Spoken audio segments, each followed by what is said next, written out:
that timeout with, I think, a minute 30, a minute 25 left, you only allowed like 5 scores on 20 possessions. What kind of comes apart after that timeout, that last maybe minute and a half, and then obviously going into overtime? Well, it was really my timeout, up 4, and we come out of timeout, we throw the ball away.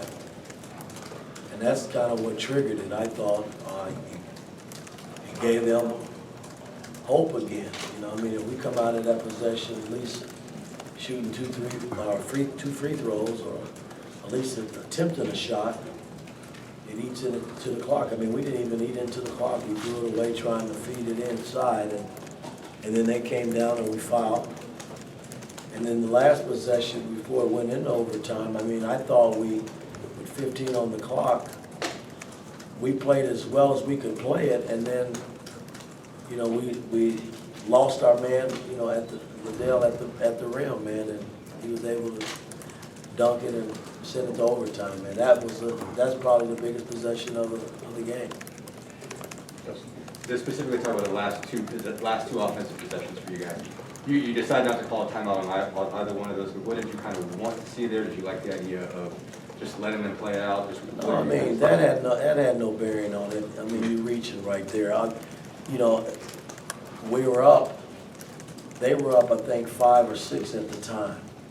When X got the tech and took him out of the game, I thought Miller got a great look at a 3 that we ran full court coming up. But from that point on, we had the foul. They missed, I think, one of their free throws, but we had nothing else left. You know, nothing else left after that. I'm sorry, I meant in regulation. That's my fault. Well, in regulation, again, you know, when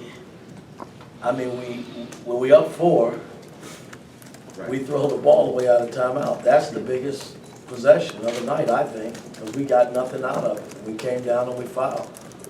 And you're up 2 with 15 seconds, you got to get a stop, and we give up a layup. Those are the 2 biggest possessions to me of the night. Jeff?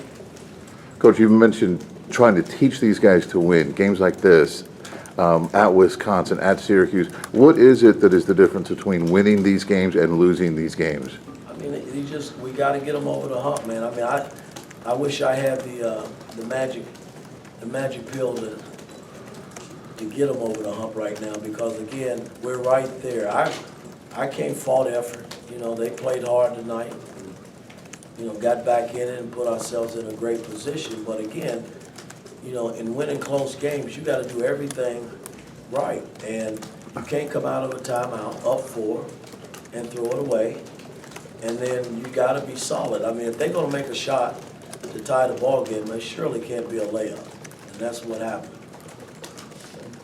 Yeah, obviously you're shorthanded at the point guard position. Your thoughts on Xavier Johnson's decision-making throughout the game and in overtime? I Some of the shots.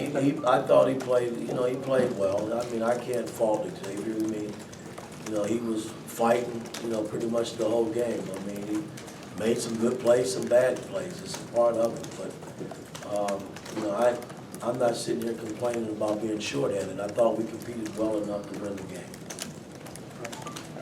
Going on being shorthanded, how tough of a cover was Branham with maybe your 2 best defenders, Galloway and Fennessy, not being able to participate like they did last game? It's a part of it.